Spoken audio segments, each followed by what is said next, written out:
We just had a major leak on the iPhone 17 and it's about something that could quite literally make or break the device, the battery. New information out of Korea claims the 17's internal battery pack is about 2.49mm thick, about half as thick as the 17 Pro's battery, and if that wasn't eyebrow raising enough, it's said to have a capacity of around 2,800 mAh, making it one of the smallest batteries in a flagship iPhone in years. The last time we saw an iPhone with that kind of million power was the iPhone 13 mini and the iPhone 12, and those weren't known for all-day battery life unless you use them very lightly. This leak comes from the Korean Naver blogger Ukes1122, who has a decent track record. They even posted a side-by-side image showing the Air's wafer-thin battery next to the chunkier Pro version, really driving home how extreme the difference is. The blog also was the first to claim the Air's capacity figure, which has now been backed up by Chinese leakers who say it will be under 3,000 mAh.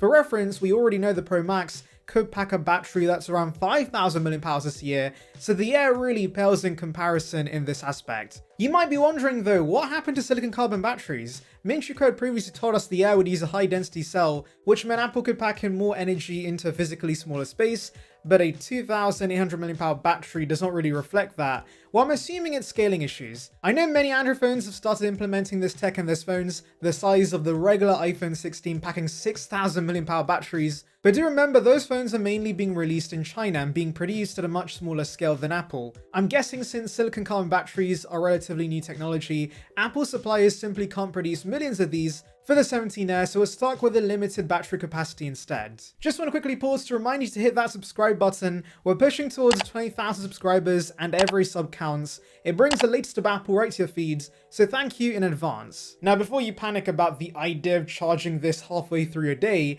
Apple has a trick up its sleeve: AI. Because apparently AI can fix everything. iOS 26 has a new adaptive power modes powered by Apple Intelligence that's supposed to learn your habits and optimize power usage over time. Think of it like a personalized battery strategy, dimming the screen sooner when it knows you're mostly reading, capping background activity if you're always checking certain apps at a certain time, and even scaling back the refresh rate if you're just scrolling static pages. So in theory, iOS should be able to use every percentage of battery life efficiently and optimize the usage. In theory, that is. Because here's where the story gets messy. The information's Wayne Mars reported that internal testing shows only 60 to 70% of iPhone 17 Air users will be able to get through a full day of usage without charging. For context, Apple usually aims for 80 to 90% in that metric, and when Apple themselves is bracing for shorter endurance, you just know it's gonna be noticeable for some users. That's why Apple's reported backup plan is to release a new battery case alongside the Air.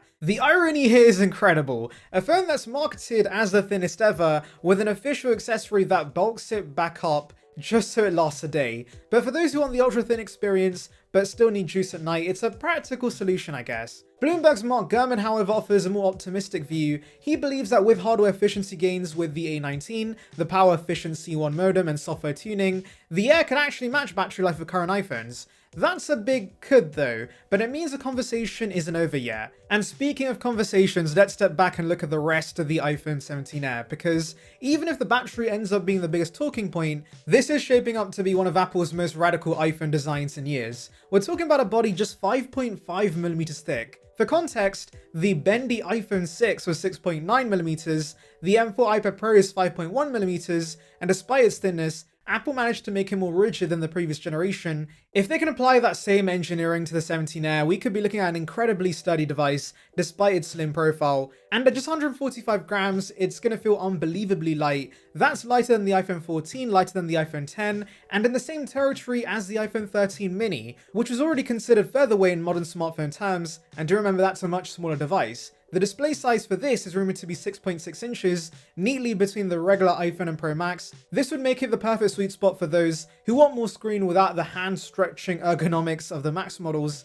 Now, because Apple's obsessed with making this thin and light, some sacrifices had to be made, and one of them is in the camera department. The Air is expected to only have one rear camera, a 48MP main lens, no ultra-wide, no telephoto. On paper that sounds like a downgrade, but think about how you use your iPhone. The main lens is your go-to 90% of the time, and with a 48MP sensor, you can still get lossless 2x zoom by cropping the sensor. Unless you rely heavily on ultra-wide shots, most won't feel much of a loss here in my opinion. The real twist is the design of that camera module. Since there's only one camera, Apple can't use the familiar stovetop triangle arrangement, and it also won't be as plain looking as the 16E. The 17S leaked backplate shows a pill-shaped horizontal module pushed right to the top of the device. It's reminiscent of Google's Pixel Bar or even the Nexus 6P, and it gives this phone a distinct look compared to the rest of the range, which is going to help it stand out immediately. And I'm willing to bet it'll photograph beautifully for Apple's marketing materials. In terms of build materials, Apple's reportedly going with a hybrid of aluminium and titanium. The titanium is going to add structural strength without making the phone heavy, which makes perfect sense given the Air's thinness, and unlike the Pro, which is said to be shifting to full aluminium, the Air is going to retain titanium for durability. You also get exclusive color options. Leaks point towards black, white, light gold, and light blue, inspired by the MacBook Air Sky Blue. That soft, frosty finish will play into the lightweight, airy aesthetic, making the Air not just feel different, but look different as well. There are also a couple of quirks worth noting. First, the Air could be eSIM only globally, not just in the US. While eSIM adoption has grown massively, especially in Europe, there's still a chunk of consumers, especially frequent travelers, who prefer physical SIM flexibility. This will be a sticking point for some. Second, rumors say there'll be no dedicated bottom speaker. Instead, the earpiece is going to double as a mono speaker. That's unusual for Apple, who usually prioritizes stereo sound, so I'm curious to see if they've engineered something clever to make the mono speaker sound not too bad. On the inside, the Air will pack the new A19 chipset and 12 gigs of RAM. We've heard about vapor chamber cooling coming to the Pro models this year, but given the Air's slim form, it probably won't have the space for that. Instead, we might see a copper heat spreader similar to the one in the M4 iPad Pro to manage thermals. And here's a pleasant surprise, the selfie camera is getting a huge jump to 24 megapixels. We haven't seen a megapixel increase on the front-facing camera in years, so this will be a welcome upgrade for FaceTime, selfies, and content creation. Display-wise, sources do suggest Apple's finally giving us 120Hz Pro Motion on a non-Pro iPhone. That alone will make the Air feel much more premium in terms of daily usage, especially for scrolling and animations. Apple might still reserve the always-on display and peak brightness for the Pro models, and honestly, I wouldn't miss the always-on display given how much battery it can drain. Now let's circle back to the battery one last time, because this really is the elephant in the room. The 17S appeal is all about thinness and lightness, and that's going to resonate with a certain kind of consumer, the one that values portability and aesthetics above everything else. For them, a smaller battery isn't a deal breaker, but for everyone else who needs guaranteed all-day endurance, it might be a hard pass unless they're willing to use the battery case. Apple's clearly targeting a niche here, a group that's less about how long will this last, and more about how it feels in my hand. And that's not a bad thing. Smartphones have matured to the point where different priorities can exist without every device trying to be everything to everyone. But is the market for the Air big enough? That's the question in my mind right now. So what do you think? Would you take a 2800 mAh battery if it meant owning the lightest, thinnest iPhone Apple's ever made? Do you trust adaptive power mode to keep you going all day? Or would you rather have a few extra millimeters of thickness for the comfort of knowing your phone won't tap out at 7 PM? Let me know your thoughts in the comments, and while you're there, hit that subscribe button. It's totally free, it supports the channel, and it means you won't miss any of the latest iPhone 17 updates, iOS 26 deep dives, right up to launch in September. Thanks for watching, and I'll see you in the next one.